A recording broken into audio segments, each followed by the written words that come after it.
What is up, everyone, and welcome back to the Josh Wallace Show. Let's get right into it. I hope your Friday is treating you well, and I hope you guys have an awesome weekend. Looking forward to the showdown between Caitlyn Clark and Angel Reese this Sunday. Will be an awesome game. Cannot wait. Get your popcorn ready, as they say, right? So this episode, I wanted to talk a little bit about the turnovers, Caitlyn Clark's turnovers that she has been consistently having each game. Last night, she had 7 turnovers, and I know it's a touchy subject in the comments. Last episode, a few commenters were talking about her turnovers, and they were absolutely right. You guys are absolutely right. Lots of her passes, lots of Caitlyn Clark's passes just cannot be handled by her teammates. Caitlyn Clark's 2, 3, 4 steps ahead of everybody else, and her teammates are just not on the same page. And then also, rightfully so, playing devil's advocate, some of those passes can be a little bit held back. You can tell if by now, especially with her teammates not being able to handle some of those great dishes, incredible passes. Lots of those passes would be highlight reels if her teammates could catch the ball and just easy lay it in afterwards, because Caitlyn Clark's vision is absolutely phenomenal, and her teammates need to do a better job at helping her catch the pass, right? And just lay it in. And lots of times I see that watching these Caitlyn Clark games, but then lots of times she'll make bad passes, and she has to recognize, in different situations, what scenarios am I going to risk, passing that pass or, holding back a little bit, right? And depending on the situation, it could be crucial, if it's coming down to the wire, if it's a close game, or if it's not such a close game, she can risk more of, in a blowout game, even if they're down, she can risk passing a few of those dishes to her teammates, whereas if it's a closer game, she has to be a little more careful. And let's look up a little bit of her stats. Obviously, everybody knows her debut. She had 10 turnovers, and then 3, 8, 5, 3, 2, 6, 7, 7, 5, 3, 8, 3, 7. Those are the numbers of all of her turnovers each game. So she's already had 3 games where she's had at least 7 turnovers. She's had 2 games with 8 turnovers, and then, of course, like I said, her debut, she had 10, and the list goes on. And if she can just fix a couple of these things, her turnovers, her shot selection, her shot making, like I was saying, the previous couple episodes, if she can gain, a few pounds of muscle and get some easier buckets inside when she's going up inside against the bigs, and, getting some easier points rather than having to settle for threes. And obviously, the coach has to, call up better plays for Caitlyn Clark as well. And all of those reasons are factoring in. And I was listening to an analyst from ESPN earlier today, and she was basically saying Caitlyn Clark's a couple years away from really hitting her stride and really getting to the point where she will be on that superstar level. Comparing her, she was basically saying, the gap between Caitlyn Clark and some of the superstar talents in the league. And I think Caitlyn Clark is right there. She just has to tighten a couple things up and fix a couple things, and she's going to be basically unstoppable once she figures out a few things, right? She's basically, once she gets better with her decision making as far as her passing, her turnovers, her shot selections, all that comes with being a rookie, growing pains, and all of that, she's basically going to be unstoppable, right? If she can get a little bit more muscle as well, because she's so thin. I think she's like at 150 pounds, right, at 6 feet. So leave in the comments below your thoughts, and I wanted to reassure to people that I am 100% on board with what you guys are saying about her turnovers. And her plus minus last game was a +2, but previously, she was a -30, and different stuff like that. So there's different things that she's working on and she'll get better at. And I'm not worried at all. I'm not really worried at all about her turnover ratio.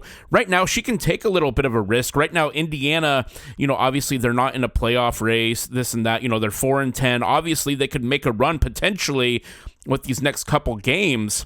They could be competitive, right, against Chicago and some other teams that they're going to be facing. I think the Washington Mystics, who are 1-12, she can, really make some strides with, perfecting her game, perfecting her craft.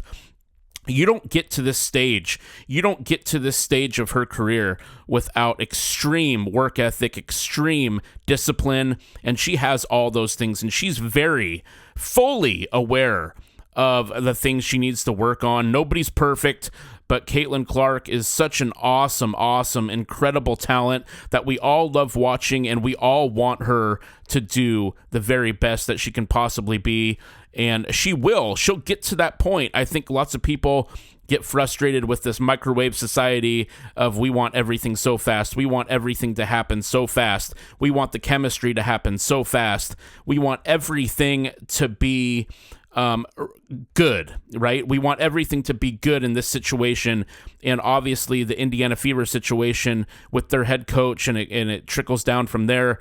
But it will get there. I mean, sometimes you just have to have patience, and continuing to build around Caitlyn Clark. And Aaliyah Boston just had a monstrous, awesome, incredible outing last night with 27 and 13. I think she was a +8 in the plus minus category. So, but like I said, these are all things that can be fixed. These are all things that are not alarming in any way as to longevity. And she'll be completely fine. I'm not worried one bit. Leave in the comments below your thoughts on Caitlyn Clark's turnovers, and is this a debate that we want to have? Is this something where is it her turnovers, or is it just simply her teammates cannot handle her passes? Because like I said, Caitlyn Clark sees things ahead of everybody else. Caitlyn Clark sees plays, way ahead of her teammates. And that is something else that when you are a great player, it wears off on everybody else. And her teammates, you would think and you would hope that her teammates would be coming along as well and strengthening their games as well and getting better with their games as well, as the games progress. And, I think there's 26 more games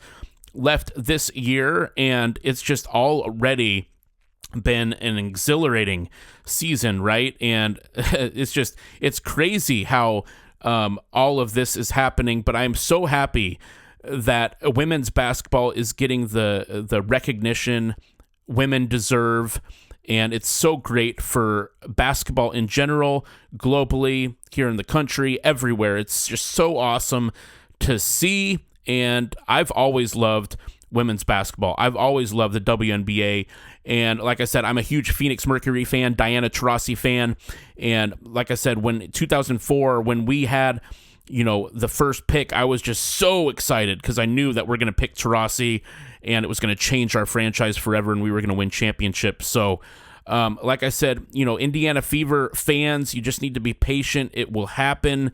And, I know some people are so frustrated with, saying like, is Caitlyn Clark, just trade Caitlyn Clark, this and that. And, I know that some people are just kind of funny with that, but no, seriously, everything's going to come together. Everything's going to be fine. And let's just see what happens, with this game on Sunday against Angel Reese. And I was pretty shocked, to be honest, going 3 for 11, 1 for 6 from the field, the other night. And I was actually looking up to see, how significant of a change with points per game that would have affected Caitlyn Clark.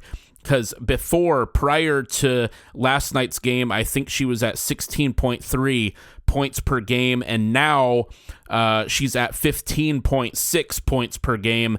So that definitely had an effect on her points per game average this season. But I'm hoping that she can continue to just improve, turn things around, and as long as the team is winning, a win is a win, and, you know, any way you can get those victories, right? And so, like I said, thank you so much for tuning into the Josh Wallace Show. I hope you're having a fantastic Friday, and we will talk in the comments below.